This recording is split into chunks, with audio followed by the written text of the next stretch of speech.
చర్యలు తీసుకుంటాను. దాన్ని దయచేసి అందరూ, ఎందుకంటే మా నాగబాబు గారి గురించి చెప్తున్నాను, ఆయనకి మాట ఇచ్చి కూడా నేను వెనక్కి వెళ్లాల్సి వచ్చింది. అలాగే నేను ఎక్కడి నుంచి పోటీ చేయాలి, ఎమ్మెల్యేనా ఎంపీనా అని.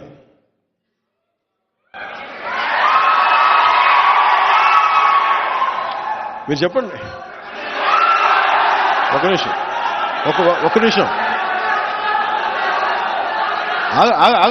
ఆగండి, ఒక నిమిషం ఆగండి. వినండి మాట వినండి మాట. Silence, quiet. ఒక్క నిమిషం. అలాగే ఇప్పుడు నాకున్న తిరుపతి నిన్న ఇచ్చేసాను. అలాగే అన్నిటికంటే కూడా పిఠాపురం వీటన్నిటికంటే కూడా నేను అడిగేది వినండి. అలాగే అది బాగుంది.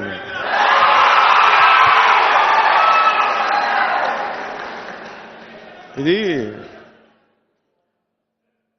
నేను పోటీ చేద్దాం అనుకుంది ఎమ్మెల్యేగానా ఎంపీగానా అని అనుకున్నాను.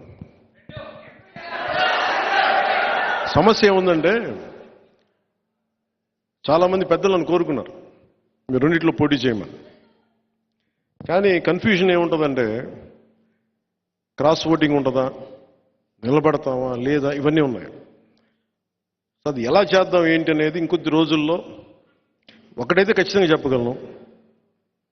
నిన్న భీమవరం పులపర్తి ఆంజనేయులు గారికి ఇచ్చాను, తిరుపతి ఏమో మన జంగం శ్రీనివాసులు గారికి ఇచ్చాను, గాజువాకేమో తెలుగుదేశం వాళ్ళు తీసేసుకున్నారు అనుకుంటాను ప్రస్తుతానికి. సో పోనీ పిఠాపురం తీసుకుందామంటే మా ఉదయ్ ఉన్నాడు ఇక్కడ. సో ఉదయ్ని ఏం అడగాలి తెలియట్లే. సో ఉదయ్ని అడిగి పిఠాపురమే ఖాయం చేసుకోమని చెప్తాను.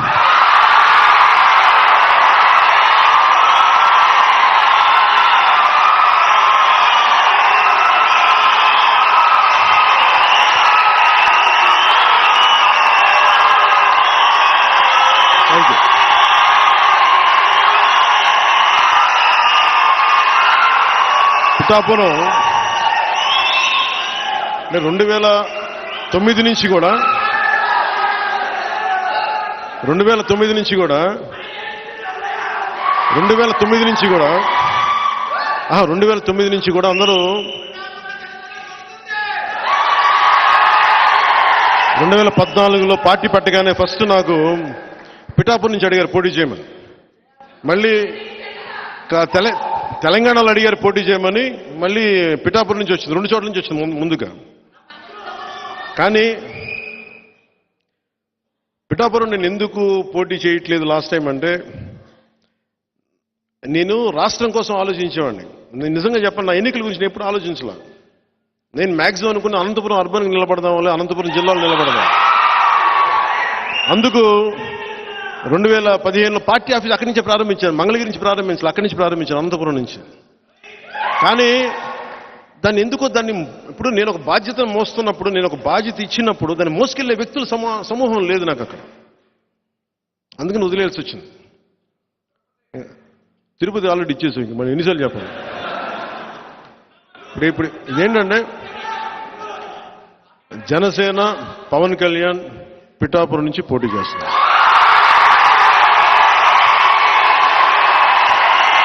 నా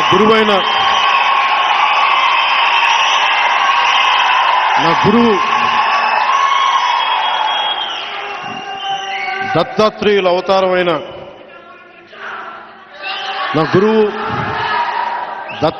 అవతారమైన శ్రీపాద శ్రీవల్లభుడు జన్మస్థలం అది, శక్తిపీఠం అది. అక్కడి నుంచి పోటీ చేస్తాం.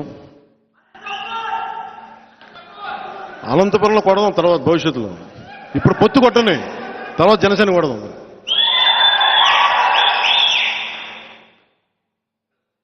ఎంపీగా పోటీ చేయాలా లేదా అనేది కొద్ది రోజుల్లో అంటే నాకేం అదే ఇవన్నీ ఎస్లు ఉన్నాయి, నోలు ఉన్నాయి. అది ఎట్లాగనేది నాకైతే మనసులో ఎమ్మెల్యే ఉంది.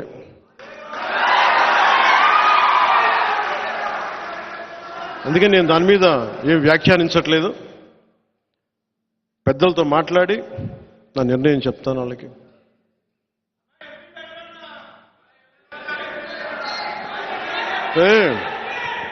అంటే సీఎం అంటే సెంట్రల్ మినిస్టర్ ఆ మాట కోసమా మీరు? చేద్దాం ముందు కాదు, కొంత నేలని ఇక్కడ కడుగుదాం. ఇక్కడ కొంత పార్టీ నిర్మాణం ఎలా జరగాలి,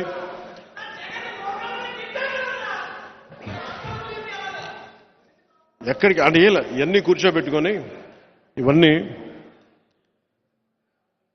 ఈసారి 21 స్థానాలకి పరిమితం అయిపోయినా కానీ మొన్నదాకా 98% స్ట్రైకింగ్ రేట్ అని చెప్పా.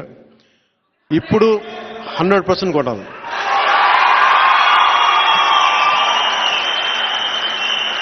పొత్తులో ఉన్న మద్దతుదారులకి, తెలుగుదేశం మద్దతుదారులకి, భారతీయ జనతా పార్టీ మద్దతుదారులకి ఈ సభావేదికని పురస్కరించుకుని, అలాగే మన మద్దతుదారులందరికీ, ప్రజాస్వామ్యాన్ని నిలబడాలని కాంక్షించే ప్రతి ఒక్కరికి కూడా నా విన్నపం,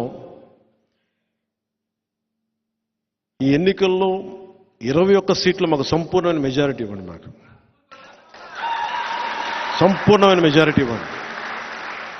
ఎందుకంటే నేననేవాడిని పార్టీ పెట్టి నడిపితే ఇక్కడ దాకా పట్టుకొచ్చాం. 21 సీట్లు వస్తే ఏ స్థాయిలో చూపించగలను నాకు ఒక్క అవకాశం ఇవ్వమని కోరుకున్నాను.